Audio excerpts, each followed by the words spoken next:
Sir, जो committee बनी है उसमें जितने लोग आए हैं हम सभी उस कमेटी के मेंबर हैं और ये सारे समाज की लड़ाई है, ये किसी एक समाज की लड़ाई नहीं है। और इसमें कुछ निर्णय लिया गया है सर्व समाज की तरफ से। और इसमें जो पहला निर्णय है हमारा वो ये है कि थाना के अंदर जिस टाइम जो नाइट में स्टाफ था या जिन्होंने इस वारदात को अंजाम दिया या जो इस वारदात को देख रहे थे, चुपचाप खड़े खड़े सह रहे थे, वो सारा थाने का पूरा स्टाफ बर्खास्त हो, सस्पेंड हो वहाँ पर। दूसरा हमारा है कि बच्चे को उचित जो उपचार है उसके साथ साथ परिवार की सुरक्षा इम्पोर्टेंट है, क्योंकि जिस प्रकार से रात को वो लड़के को उठा के शाम को ले गए गांव के बीच में से, तो परिवार के भी किसी आदमी को ले जा सकते हैं, क्योंकि वो उन पर हमें विश्वास नहीं है और पुलिस वाले ही भिवाड़ी के गुंडे बने हुए हैं आज के टाइम में। दूसरा है हमारा FIR लिखते समय कुछ धाराएं उन्होंने नहीं लिखी। जिस टाइम हमने FIR जो किया, हमारे साथियों ने बड़ा आंदोलन किया उसके लिए, उसमें कुछ धाराएं छूट गई थी। उसमें वो धाराओं के साथ जो अनुसंधान में जो जांच हो वो धाराएं ऐड की जाएं उसमें, जैसे 307 का जो मामला उसमें बनता है वो उसमें लिया जाए। और नामजद जो मुलजिम हैं उनके अलावा कुछ व्यक्ति और हैं जो छूट गए हैं, उनको भी नाम जोड़ा जाए इसमें। और घटना को लंबे समय हो गया है जिसमें उनका तुरंत प्रभाव से बोर्ड के द्वारा मेडिकल कराया जाए। जो मेडिकल चल रहा है वो गलत चल रहा है और वो मान्य नहीं है। या तो SMS के द्वारा किया जाए, SMS मेडिकल कॉलेज के द्वारा कराया जाए, या फिर आपका जो है यहाँ पे जो कमेटी बनाई हुई है उसके द्वारा कराया जाए। दूसरा हमारा छठा जो बिंदु है इसमें यह है कि बच्चे के भविष्य हेतु 1 करोड़ रुपए की मुआवजा राशि उनको दी जाए, क्योंकि वो बच्चा जीवन में फ्यूचर में कुछ कमाने योग्य नहीं रहेगा। उसको इस बेरहमी से, इस बुरी तरह से उसको पीटा गया है, आने वाला उसका फ्यूचर है जो वो खराब रहेगा, इसके लिए उनको दे दिया जाए। और परिवार के किसी एक सदस्य को स्थायी सरकारी नौकरी दी जाए और घटना की न्यायिक जांच हो। एक जो है जजों के द्वारा, मजिस्ट्रेट के द्वारा एक कमेटी गठित हो जिसमें रिटायरमेंट जज हों, IAS IPS हो, एक कमेटी गठित हो, उसकी द्वारा जांच की जाए। और जो इसमें पुलिस वाले दोषी हैं उनको तुरंत प्रभाव से गिरफ्तार किया जाए और उनको सस्पेंड किया जाए। अभी फ़िलहाल जो SP और DSP और जो IAS इन्होंने जो किया है मिल करके, ये किया है कि उनको लाइन हाजिर कर दिया है, जबकि लाइन हाजिर करना इसमें कोई मामला नहीं था। उनको तुरंत प्रभाव से सस्पेंड करना था और उनके खिलाफ जाँच करी जानी चाहिए थी।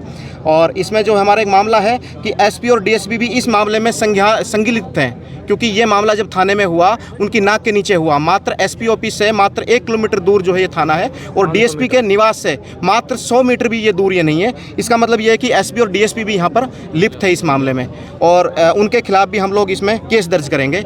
और इसमें हमने 3 दिन का टाइम लिया है। SP DSP के खिलाफ भी हम मुकदमा दर्ज कराएंगे इसमें, क्योंकि वो भी इस मामले में दोषी हैं और वो जुल्म को नहीं रोक पा रहे हैं, तो वो इसमें दोषी हैं इसमें। और इसके लिए हम लोग, ये हमारी मांग है, नहीं होती है तो हम इसमें आंदोलन करेंगे। इसमें हमने जो 2 दिन का टाइम दिया है, हमने इसमें 3 दिन हम नहीं दे पाएंगे, 2 दिन का टाइम दिया है, क्योंकि ये मामला पहले से ही काफ़ी जो लंबित चल रहा है। और इसमें एक चीज़ और भी है, ये जो FIR दर्ज हुई है ये हमारी तरफ से हुई है, यानी कि बच्चे की तरफ से, बच्चे के परिवार की तरफ से, समाज की तरफ से। पुलिस ने अपने स्तर पे क्या किया? पुलिस ने अपने स्तर पे कोई जांच कमेटी बिठाई उनके खिलाफ, कोई 16 CCA का नोटिस जारी किया उनको। SP क्या कर रहा है, मैं तो ये पूछना चाहता हूँ। अगर देखो, ये तो हमारी FIR पे तो कार्रवाई उनको करनी पड़ेगी, लेकिन पुलिस ने इतना बड़ा आतंक फैला दिया, पुलिस के वरिष्ठ अधिकारियों ने उनसे कोई मतलब नोटिस इशू करके जहाँ वो भी नहीं मांगा, जवाब भी, स्पष्टीकरण भी कि ये हुआ कैसे। इसमें तो सीधा 16 CCA का नोटिस बनता है सभी दोषी पुलिसकर्मियों के खिलाफ, और पुलिसकर्मियों के साथ तो जो होगा करेंगे, हम पीछे नहीं छोड़ेंगे।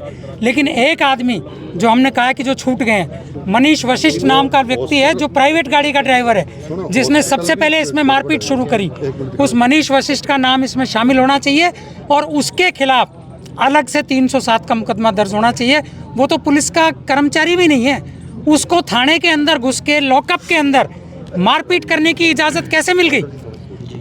कोई थाना है, लॉकअप है, या उसका कोई दादी का वो है खजाना जिसमें घुस जाए कोई भी और दादी दे दे, मतलब जिसकी मर्जी आ रही है वो हाथ साफ कर रहा है।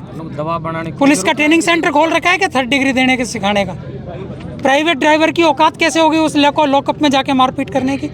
आज तक SP ने आपको कहीं बताया हो तो बता दो कि उनके खिलाफ कोई आपने नोटिस इशू किया हो कि भाई कैसे हुआ, स्पष्टीकरण मांगा हो। इसमें स्पष्टीकरण के साथ साथ 16 CCA क्लियर कट बनता है।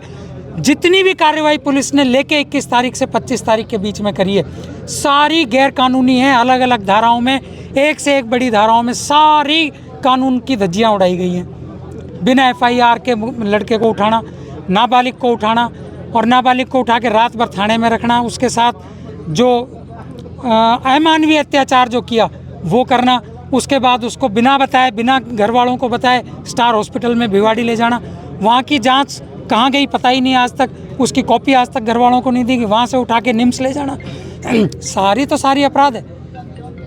और अभी एक वक्ता ने कहा भी था कि अगर गाय कट जाती और उसके अवशेष सड़क पे मिल जाते तो शायद मार काट मच जाती। यहाँ बच्चे को, इंसान के बच्चे को काट के पटक दिया, मारपीट करके ऐसे बुरी तरीके से पटक दिया कि वो जिंदा ही नहीं है। जो आएगा भी तो जिंदा लाश की तरह आएगा और किसी के कोई जू नहीं रेंग रही। प्रशासन कर क्या रहा है, पुलिस कर क्या रही है? ये तो बिल्कुल जो इन्होंने अपने थानों के ऊपर लिखा हुआ है बड़े बड़े बोर्डों में, आम जन में विश्वास अपराधियों में भय, उसका उल्टा चल रहा है। आम जन में भय, अपराधियों में विश्वास। सब चीज़ मिली भगत करके, सब कुछ सेटलमेंट करके, चोरी डाके सब पुलिस की मंथली सेट है। आप डालो, पुलिस की मंथली पहुंचाओ। और जो बाबा जी हमारे विधायक, जो यहाँ से चुनिंदा हमारे विधायक हैं तिजारा से, वो कल कह के गए हैं कि मेरी चल नहीं रही। भाई मैं तो ये कह रहा हूँ, चल नहीं रही तो आप इस तिजारा के ऊपर और जनता के ऊपर बोझ क्यों बन रहे हो? बाबा जी आप इस्तीफा दो और सीट खाली करो, जिसकी चलेगी वो आएगा या जिसकी नहीं भी चलेगी तो वो कम से कम आम जन के साथ खड़ा होकर कंधे से कंधा मिला के लड़ाई लड़ेगा।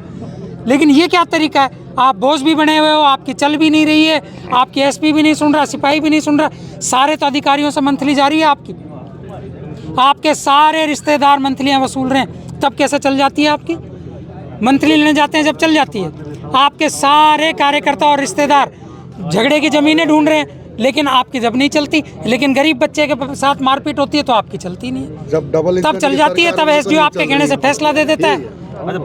ये सब चीज़ें सबको समझ में आ रही है। जो कुछ चल रहा है, हो रहा है, ये जानबूझ के सत्ता के संरक्षण में सारा खेल रचा जा रहा है। मैं खुले आप इल्ज़ाम लगा रहा हूँ, सत्ता के संरक्षण में सारा खेल हो रहा है, वरना कोई औकात नहीं, कोई मजाल नहीं। इतने बड़ा कांड होने के बाद आपके पुलिसकर्मियों पे साधारण सी कार्रवाई नहीं हो, 16 CC का नोटिस तक आज तक जारी नहीं हुआ है और पुलिस को ये सब करना पड़ेगा। मैं कह रहा हूँ आपसे, ये तो पता नहीं कौन सा SP आया, कितने नंबर का आया है, लेकिन आज से पहले जितने SP आए हैं, अगर गलत हुआ है यहाँ झुक के गया है।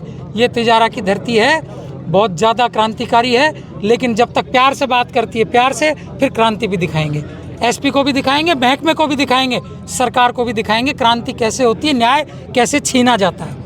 देखो, ये लगभग 25 लोगों की कमेटी बनाई गई है इसमें, और 3600 बिरादरी से यहाँ लोग आए हैं। और जो कमेटी में निर्णय हुआ वो मांग पत्र हमने आपको अभी भाई हमारे प्रवक्ता भाई अजीत जी ने आपको सुना ही दिया।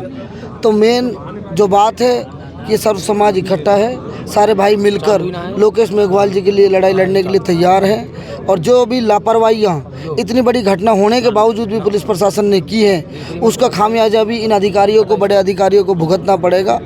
और आपके माध्यम से, मीडिया के माध्यम से पुलिस प्रशासन को मैं चेतावनी देना चाहता हूँ, अब जिस तरीके से इस आंदोलन में काम कर रहे साथियों को डराया जा रहा है, धमकाया जा रहा है, उनके ऊपर दबाव बनाया जा रहा है, ऐसा करने की बिल्कुल कोशिश ना करें।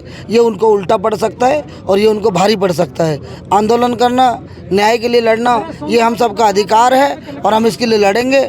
चाहे मोनू हो, चाहे सुधीर हो, चाहे सीताराम जी हो, चाहे धर्मवीर हो, जितने भी लोग हैं इस आंदोलन की लड़ाई जो लड़ रहे हैं, वो सब एकजुट हैं और मजबूती से एक साथ है। किसी को अलग थलग करके तोड़ा ना जाए और किसी को डराया ना जाए।